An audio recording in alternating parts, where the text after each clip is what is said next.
yung breads ko po, since Japanese style siya, di siya katulad ng mga iba na kinabukasan matigas na. Guaranteed po yun, kahit abutin siya ng 3 days, makakain nyo po nang ma-enjoy nyo talaga yung mga breads ko. Kasi sobrang soft niya po. Malambot pa rin kahit 3 days Yes na? po, sobrang lambot niya.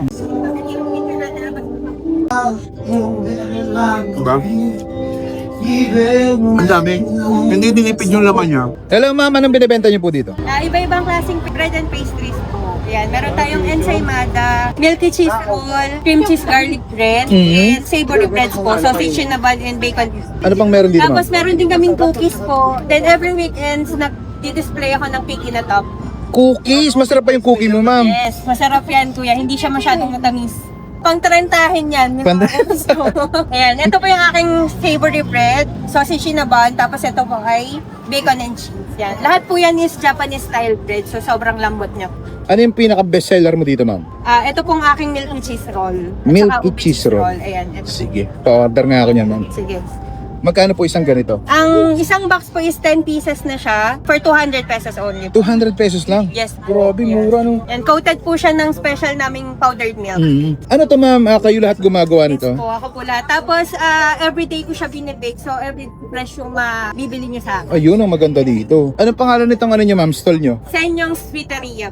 Anong oras po kayo nag-open dito? 4 p.m. po onwards. Yan. Open po kami dito dun. Saan po kayo matatagpo ma'am? Meron po kaming Facebook page sa Senyong Sweeteria. Pwede nyo po kaming follow doon. Then, kung gusto nyo mag-order online, pwede din po. Pwede natin i-deliver via Lalamove. Okay. May physical store po kayo? Wala po sa ngayon. Home baking lang talaga. Tapos, first time ko nag-start dito ng bazaar. Gano'n po katagal to ma'am, itong stall? Yung baking, etong stall ko, this month lang. Okay. Pero yung baking ko talaga, since ano pa, last year pa. Tapos, Last year. habang nag-work ako, bake na din ako, nagpapa-order ako sa office. Bakit itong naisipan yung negosyo ma'am? Ito talaga yung ano, isipin mo, give up ko yung work ko, corporate, para dito. Kasi ito talaga yung gusto ko. Kumusta naman ang benta dito ma'am? Pag weekends po, nasa-sold out kami. Madami namang bumibili pag weekends. Pag weekdays, okay naman po yung flow. Depende din sa tao na pumunta.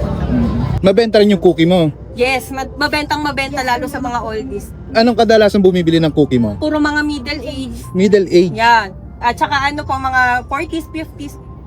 Hindi siya talaga mataming Oo. promise. Pwede nyo i-try. Pag mga ganong edad, mahilig talaga sa cookie, no?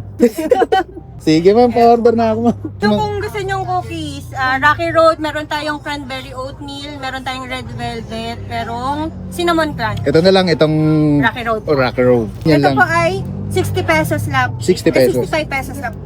Tapos sa ano ma'am, dito sa box mo, pwede bumili ng per piece. Yes, pwede po silang mag-per piece, pwede ding mag-mix, pwedeng kalahating ube, kalahating cheese. Tapos dito din, pwede siyang mix sa ube cheese roll. Maganda. Para matikman lahat, ano? Tapos meron ding bumibili sa amin na kapag gusto lang nila yung panghimagas lang, pagtaas nila kumain, yan. Bili lang sila ng per piece po. Alam mo, masarap na partner niyan ma'am. Ano Kape. po? May kape Yan. din po kayo dito. Yun, kape wala po. Ay. Pagpatungin ka na po. Apo. Pwedeng pan take out, pwedeng Yes pan po. dine in. May huling tanong na lang ako sa'yo, Ano ma'am. po? Anong kakaiba dito sa mga paninda mo dito? Yung breads ko po, since Japanese style siya, di siya katulad ng mga iba na kinabukasan matigas na. Guaranteed po yun, kahit abutin siya ng 3 days, makakain nyo po nang ma-enjoy nyo talaga yung mga breads ko. Kasi sobrang soft niya po. Malambot pa rin kahit 3 days Yes na? po, sobrang lambot niya. Yan Grabe. siya kalambot. Sige ma'am, tikman ko na yung cookie mo. Thank you. Oo. Natin, tikman na natin yung Senyong Sweeteria Ube Cheese Roll. Tikman natin. May laman din siya sa loob. Sarap, ang daming ano. Milky cheese. Ano.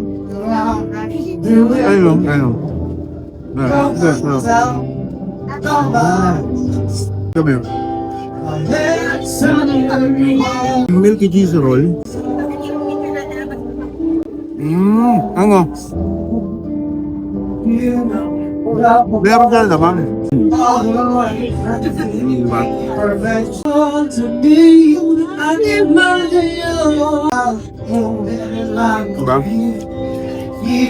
Ang dami. Hindi dinipid yung laman niya.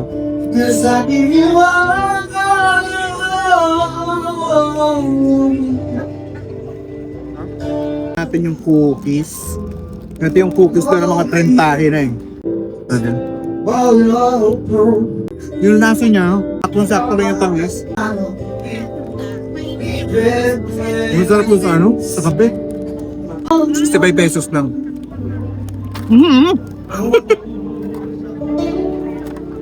And basta nyo na dito, Senyong Sweeteria. Napaka-solid mo ano. Panalo.